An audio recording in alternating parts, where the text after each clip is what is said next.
Hey, what's up guys? It's Flakfire. It's another year and another Call of Duty title has been announced. The next in the series, Infinite Warfare, saw its first official trailer release today, and since you guys really enjoy scene-by-scene breakdown and analysis, let's get to it. In the first scene here, we're treated to an aerial view of what we later find out is Geneva, Switzerland. Geneva is home of the United Nations, which would make it a prime target for any terrorist organization. The following scenes include a voiceover mentioning unidentified settlement ships. These are undoubtedly settlement defense front ships, which were mentioned in the game's Snapchat and teaser trailers. Notice the black crosses overlaying the image here. It's kind of a cool reference to the photographs that were taken from the Apollo 11 moon mission, so it's hinted at early on that we're going to space. For only one frame do we see this here, but it's a massive dust cloud. In the teasers, the leader of the SDF talks about blotting out the sky and burying the world in darkness. It's clear the SDF means business, but are they prepared to create an extinction-level event in the Earth's atmosphere? Here we see some Swiss pennants in the background indicating we're still in Geneva. Interestingly, these SDF enemies appear human. I'd figured we'd be fighting out-of-control AI or something, but that may not be the case with Infinite Warfare. In the blank frame here, we get a date on the camera on the screen. It says 31/01/26. Presumably, that's January 31st, 2126, since Black Ops 3 took place in 2065, and there has been obvious improvements to technology since then. In this scene, we see a SDF dropship, still presumably in Geneva, judging by the architecture, engaging civilians. This definitely paints the SDF as a take-no-prisoners kind of force. Here we're looking at a large spaceship either falling or hovering, and based on the engineering structure, it's likely one of the UNSA ships we see later in the trailer. You may be saying UNSA, that's confusing. I'll get to that here in a minute. The next couple scenes feature more attacks on civilians and a voiceover indicating we're facing a full-blown invasion. In the aftermath, it's revealed Geneva has suffered a massive attack. In the first scene of friendly troops, we see someone who is presumably a United Nations soldier. She's Lebanese, according to her shoulder patch, and is accompanied by a combat mech. Now, these combat mechs appear to be significantly improved over previous iterations. The UN soldier sports another patch opposite the flag, which likely denotes a Spec Ops division, but unfortunately in the trailer we can't read it. She also doesn't appear to be augmented like the soldiers we saw in Advanced Warfare and Black Ops 3. Of course, technology could have advanced to the point augments are visually indistinguishable from their organic counterparts. In this scene, the female soldier helps another wounded soldier, and her movement reveals lettering on her vest front. It appears to say Sato, though that's not likely her name but an abbreviation. Pay close attention to the design of the uniforms here. They are not designed for ground combat. If you look at the ankles of the soldier being helped, his uniform resembles a spacesuit and is clearly intended to be pressurized. He's also sporting a jetpack, so we know vertical combat is returning. This soldier's helmet is unique, and he's wearing plate body armor. He's also sporting an insignia on his right arm, though that's not clear if that denotes a rank or unit. I'd lean towards unit because we see it on some ships here later on in the trailer. Again, we see the jetpack. There are a couple arrows indicating exhaust, and these arrows are also present on the combat mech, meaning both have the ability to jet jump. We also see the female soldier has a jetpack equipped. Also in this scene, we see United Nations flags on a tower and on a nearby airship. The ship's propulsion is well beyond current technology. It's not clear if the airship is engaging the tower or just crashing or hovering by it, but it is clear that tower is vital to communication since you can see all of the radio and satellite arrays present on it. The combat mech here runs very efficiently and far more fluid than its predecessors, just pointing that out. And here's our first real glimpse of the SDF. They appear well armored, potentially with explosive reactive plates here. They're also fighting with combat mechs and are running some very sophisticated helmets. In this scene, we have our first glimpse of the jetpack in action, and we also see an APC. Now, I'll point out this is similar in design to some of the Swiss MOWAG variants, so it could be really cool to fight alongside Switzerland's standing army and reserves. You might think I'm joking, but I'm not. As somebody who is Swiss, I know the defensive capabilities the country has, and they are more than adequately trained. In this scene, we have another SDF trooper, and interestingly, he's armed with the same weapon as the female soldier in earlier scenes, again pointing out that somebody who was once friendly is now a foe. Check out the SDF dropship here. The SDF also appears to utilize jump packs as they are disembarking the ship. There's also a cool ball turret on the front of the ship. In this shot, there's also either a drop pod or an escape pod, but we'll have more on that later. Here's an SDF fighter bomber dropping ordnance on friendly players. Now, it does look different from UNSA ships, but we'll see more of it later.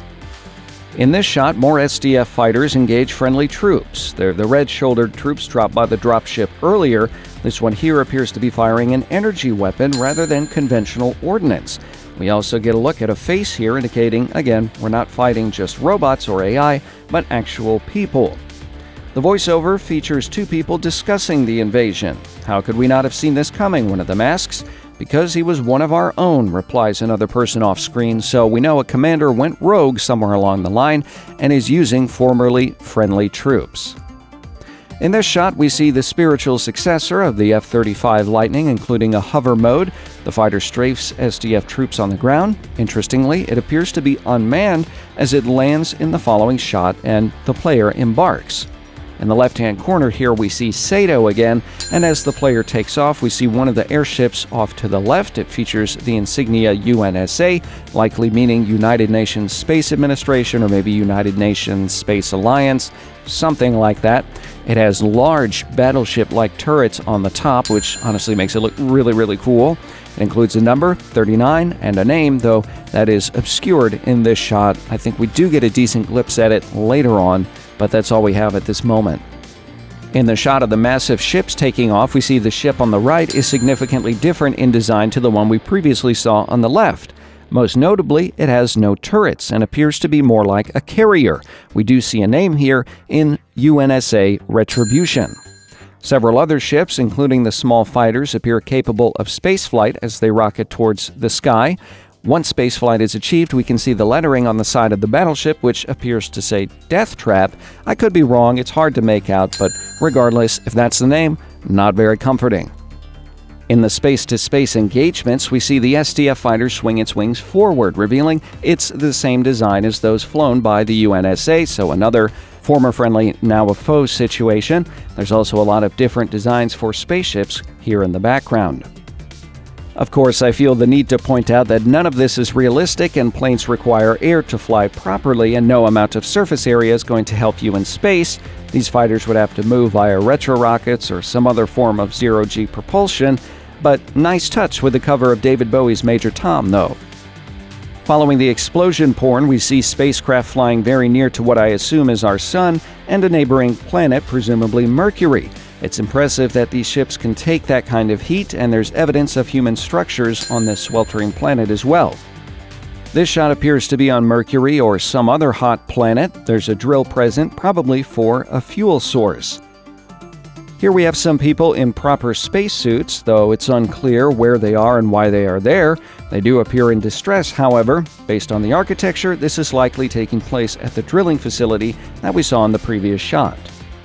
Here's the same facility, and it's clear it's been overtaken by a military force, though it's not clear if that is the SDF or the UNSA.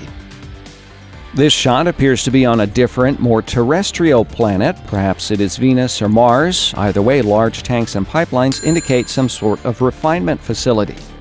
In this shot, we see the same planet and refinery. Judging by the red rocky surface, there's a good chance this planet is in fact Mars. In this shot, there's a British soldier helping a refinery worker. The refinery worker's outfit is very clumsy and obviously not intended for combat, so he's likely a civilian. For this scene, we've got bodies in space, including one that appears to be a mech. This likely indicates we'll see more zero-G combat like what we saw back in Call of Duty Ghosts. Here we have a large mech fighting an APC. It clearly has rocket pods on the side, and it looks like we're on another planet since the scenery doesn't match what we've seen of presumably Mercury, Earth, or Mars. This shot confirms in-space combat since there is a weapon present, also grappling hooks, and a vicious melee kill by breaking the mask of the SDF trooper. The planet in the background appears to be Jupiter, judging by its gaseous appearance. For whatever reason, I also want to point out there's an Italian flag in this shot. In this scene, the player is likely opening an airlock. Also, Infinity Ward was too lazy to create a left and right suit connector, so they just mirrored one. Just thought I'd mention that. Here's an SDF soldier being sucked into space by an explosion. And we have the previously seen Lebanese soldier exploring a derelict ship or facility. Here's a better glimpse of the soldier we saw previously assisting the civilian at the refinery. His name badge says Omar, and he is sporting naval insignia, similar to the Navy SEALs, though obviously this is more space-oriented. Also below his name is Sato, indicating it's not a name but rather an abbreviation, perhaps something like Space Administration Tactical Officer, something along those lines. In this shot, we see the wording upper port bow on the wall, indicating the spaceships are sticking with the nautical terminology.